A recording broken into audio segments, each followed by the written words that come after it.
Hi guys and welcome back to the Mighty Blues. My name is of course Cameron and welcome back today to another video. It is another episode of Toffees today. We did the first episode of this yesterday. I did promise that it wouldn't be a daily occurrence. I promised that it wouldn't be a daily show. However, I said, if there's any Everton news or reports or rumours or anything that I feel needs speaking about and needs a little bit of attention, then we'll sit down and we will do a video on it. Some days there won't be much news or much going on. Other days there will be, and it just so happens that today we have had some more topics to discuss. So we are back with another episode. I hope you all enjoyed the first episode. Massive thank you for all of the support on that one. We spoke about Connor Cody yesterday and his return to Wolves after his loan spell. We spoke about whether or not that was a good thing, whether or not we believe we should have kept Connor Cody, or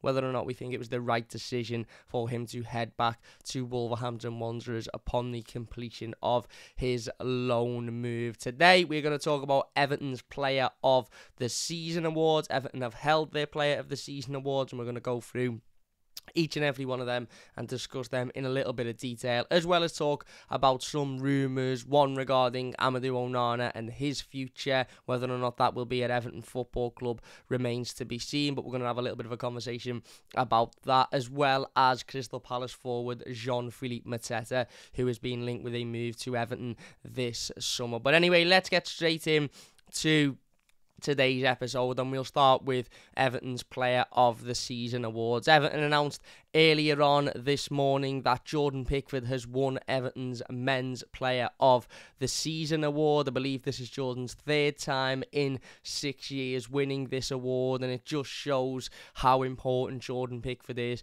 to this Everton team. I've said this before and I will say it again. I am fairly certain when I say that I think Everton would be playing Championship football next season if it wasn't for Jordan Pickford. In fact, I'll go one step further than that. I think Everton would have been playing Championship football this season, as in the season just gone, if it wasn't for Jordan Pickford. He single-handedly, near enough, kept Everton in the Premier League the season before last, and he had a massive part to play in keeping Everton in the Premier League last season as well. A truly deserved winner. I think back to some of the big moments in the season. That penalty save to deny James Maddison against Leicester away from home was absolutely huge. If Maddison would have scored that, he would have made it 3-1 at half-time, and that game would have been pretty much dead and buried for Everton. Everton managed to go and get a point out of it, and ultimately, it was 1 point, in 1 point extra in our fight for survival, but also it was 2 points that Leicester City had dropped, and who knows, those 2 points could have been the difference between Everton staying in the Premier League and not staying in the Premier League. You also think back to the save to deny Darwin Núñez in the Merseyside derby, which is up for save of the season. Again, if Jordan is to win that, it will be the second consecutive season Jordan has won save of the season, of course, after winning it last year, thanks to his save to deny Cesar Azpilicueta against Chelsea. You think back to the save against Wolves only a couple of weeks ago to deny, I think it was Matheus Nunes in the 90th minute when we were 1-0 down and he was one-on-one, and Jordan pulls up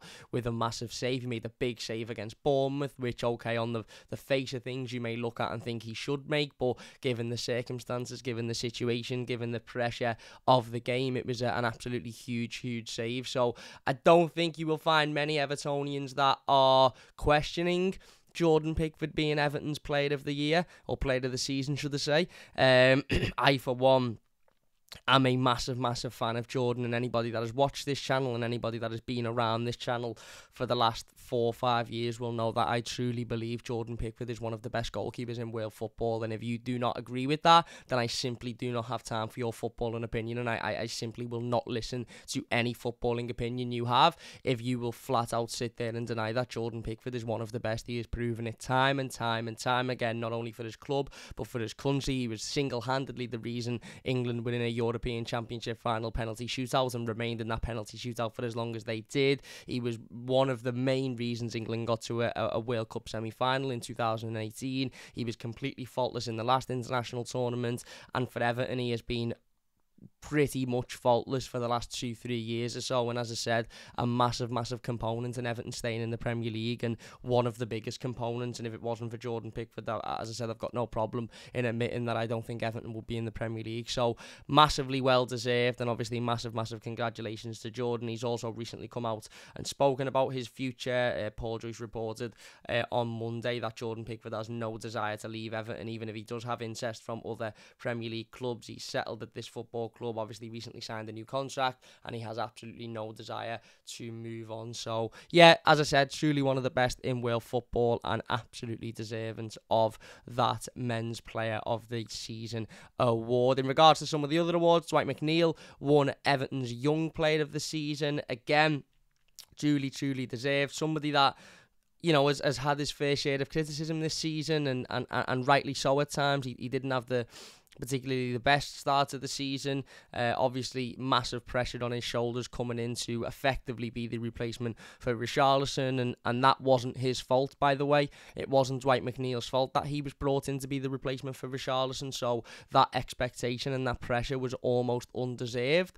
in that sense, because he never was going to be able to come in and be the replacement for Richarlison. Richarlison was a player who'd scored 10 plus Premier League goals for the last 4 or 5 seasons. Dwight McNeil had only scored 1 in his previous season, and his highest salary, I think, was something like 3 or 4 in a Premier League season. So yeah, you know, he was never going to be able to come in and do the job that Richarlison was able to do, and the fact that the club put that expectation on him, I think, was slightly unfair. And because of that expectation, the fans then had that expectation, so when he didn't hit the ground running straight away, there was a lot of questions, there was a lot of doubts, and of course there was a lot of criticism. But I do again firmly believe, in a similar vein to how I've just spoken about Jordan Pickford, Dwight McNeil in the last 4 or 5 months of this season, certainly since Sean Dyche come into the football club in January, has been absolutely phenomenal. He is without doubt the most improved player under the new manager, and he has without doubt played his part in keeping Everton in the Premier League. You think back to that game against Brighton, not only his goals in that game, but his contributions with assists. You think back to some of the big moments that he has produced in, as well. His goal against Brentford was a huge moment for us early on in that game, showed his confidence, a really good strike. And for the player who, you know, had a lot of criticism, and there was a lot of doubt about, and there was a lot of question marks around, and his lack of goals in the Premier League previously, to end on 7 Premier League goals, which is his best tally in his entire career, and obviously end the season with a ridiculous amount of confidence, and seemingly playing with a smile on his face, I think is something that truly is wonderful to see. Obviously, he ended the season playing left back, which just shows how much he has improved. Not only is he being trusted to play week in, week out in this team, but he's also being trusted to fill in areas that we need a little bit of support in, and the reason for that is because of his performance and because of his confidence.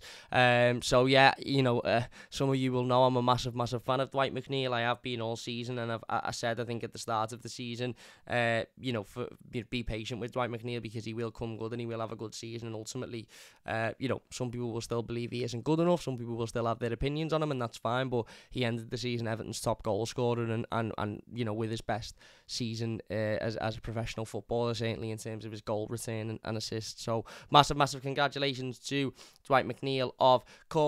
In other awards, Alex Iwobi won Everton's Player of the Season. I think that just shows exactly what his fellow teammates think of Alex Iwobi. I think Alex had a pretty sort of hot and cold season.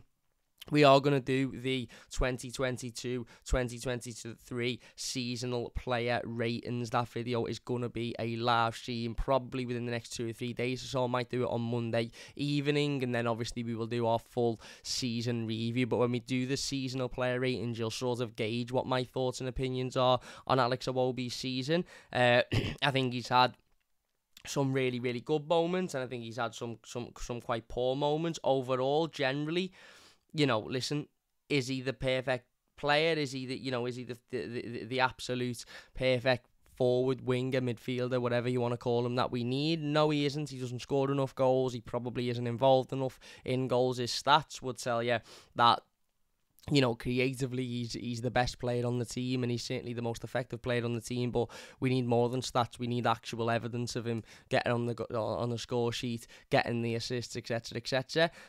However, I do think he's worked hard this season. I think this has certainly been the season that he's looked most interested in. He's looked most like he cares. He's looked most like he's wanted to affect games of football, to have a positive outcome on games of football. And whilst we probably could have done with him giving a little bit more in terms of his goal return and assist return. I think his efforts this season shouldn't go unknown, and they should certainly be rewarded. And it just shows as well how his teammates feel about Alex Iwobi and what the players that are around him that see him every single day think about his work ethic and his work rate, and clearly they feel very, very highly of that. And then finally, Seamus Coleman has won goal of the season for his strike against Leeds United. A very, very deserving winner of that one. There was a couple of really, really good goals this season that we could have chosen from or could have won it. You think back to Abdoulaye Doucouré's goal against Brighton, the second one, the volley. I think back to Damari Gray's goal against Manchester City, even Abdoulaye Doucouré's goal against Bournemouth, given the severity of it and the importance of it, and the way he hit that on the volley first time. Really, really, truly fantastic goal. But I don't think any of us will have any arguments that Seamus' goal against Leeds, technically, and again, given the importance of that goal at that time, is a very, very deserving winner for our captain. So there you go. They are the Men's Player of the Season awards for Everton. Let me know what you think on them. Do you agree with Jordan Pickford winning Player of the Season? Do you agree with Dwight McNeil winning Young Player? Would you have given it to somebody else? Let us know in the comments section down below. We heard some news a little bit later last night, just after we had uploaded the video talking about Conor Coady's future, and that news was that Niels Nkunku has signed permanently with League 2 side Saint Etienne. Everton will receive around €2 million for Nkunku. A wonderful season at Saint Etienne at left back, scoring quite a commendable amount of goals. And being involved in a lot of their positive forward play as well. I've seen a lot of people discussing this deal, and I've seen a number of people who aren't particularly pleased with that figure of €2 million. I don't know the ins and outs of this deal. I can only assume that there is some form of buy clause within that loan agreement to suggest that if he does perform and if he does have a good season and if he does have positive outcomes and Saint Etienne are happy with him, then ultimately they can buy him for a certain price. Maybe Everton undervalued him, considering he's gone there and done a fantastic job, and as I said, being involved in a number of goals, scored a couple of absolute beauties as well. In a sense of people saying we shouldn't have sold him, we should have brought him back, we could have got more money for him, etc., etc. I think it's a difficult one. Not many top sides will be looking to spend more than £5-6 million on a left back that has had a good season in the second tier of French football. And again, maybe you'd maybe get 5 million for him, maybe near 6-7 million for him, but you wouldn't be getting 20 million for a player who, has had a really good season, but still, as a left back, is very inexperienced and still, leaves a lot to be desired in terms of his defensive ability going forward. I don't think there's ever been much doubt about his talent. He showed that in the few games he played for Everton, but certainly defensively, there are questions to be asked. So, yeah, again, I'm not massively displeased with this one. Could we got a little bit more money for him potentially? But he was never going to play for Everton again. And had we have turned that money down and he'd have sat on our bench for a few months and then gone out on loan again, and then we wouldn't have been offered at that much, then we'd all be sitting here saying, hang on, why didn't we take the £2 million when it was offered? £2 million ultimately, given the financial position Everton are in, will be used to go towards some important transfer business, I would assume. So yeah, Niels Nkunku has officially left the football club. Wish him the very best of luck, of course, and hope to see him do well in the future. From one Everton player to another, Fabrizio Romano has been talking about Amadou Onana. He has said that, I think Everton have a chance to keep the player. It's not going to be easy, but they have a chance because he really loves the club. He loves the atmosphere, the city, his teammates, so he has a special connection with the club. So this obviously comes off the back of almost an acceptance, I think, by a lot of us that Amadou Onana would probably leave this summer, and it's not really an acceptance that has come from much. I think ever since Amadou Onana signed, it was almost a case of, right, okay, Everton will be being used as a stepping stone in his career, and I think we all sort of had accepted that and come to terms with that. You know, even within the first week or so that he was an Everton player, that this is going to, you know, this might be a lad that ultimately in 2-3 years' time will not be here. But it was almost spoken about throughout the course of the entire season, as if we had him on loan, as if it was a case of, yeah, he won't be here next season, so we'll have to prepare without him. And that obviously isn't necessarily the case. Now, don't get me wrong, I think Amadou Onana will have a lot of attention this summer, and I think we'll have a lot of teams that are sniffing around him and sniffing for his signature. He's still a young lad. He obviously has not had a lot of experience in professional football. I think he's had an alright season. As I said, when we do the seasonal player ratings, you'll find out exactly how I believe Amadou Onana has performed this season. But I think he's been okay. I think there's been games that he's looked really, really positive and really dominant, and he's looked like he could positively have a positive outcome on the game. And I think in other games he's looked really poor and really absent. But that's what you get from a young 22-year-old lad who ultimately had only played 60 odd professional games before he joined Everton. New league, toughest league in the world, etc. New country, new society, new way of living, all of that sort of stuff all comes into play. So I don't particularly blame Amadou Onana for not having the greatest season in the world. I think the talk and the rumours sort of almost stem from a fact of, well, if there are going to be teams that are interested in Amadou Onana, and there's going to be sides that are willing to throw about figures like 50 odd million, 60 odd million pounds, which aren't just figures I'm making up, by the way. These are figures that, we're seeing reported. If Amadou Onana is to leave Everton, it would be of that price that, a team would have to pay.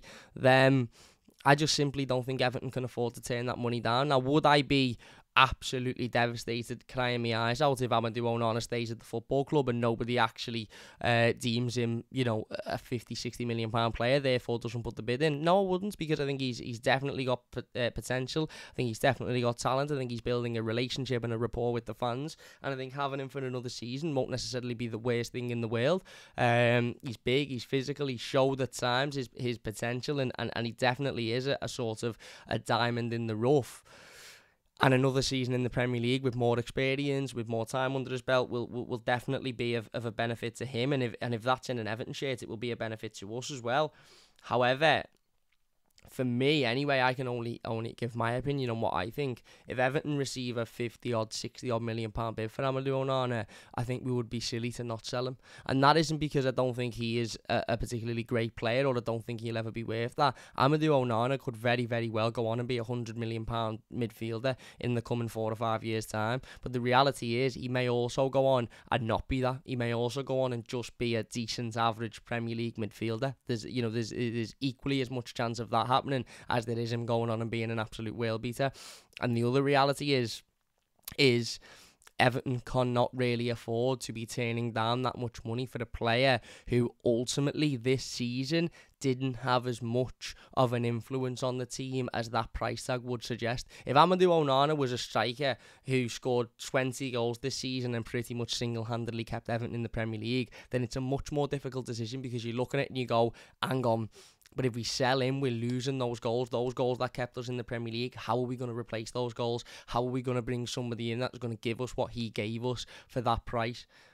He isn't, and ultimately he didn't have that big of an influence. Don't get me wrong, as I said, he had good games and he had good moments, and I thought he'd come up really, really, really big in that game against Bournemouth in the final 10-15 minutes. I thought he was fantastic. However, did he have 50-60 million pounds worth of influence on this side this season?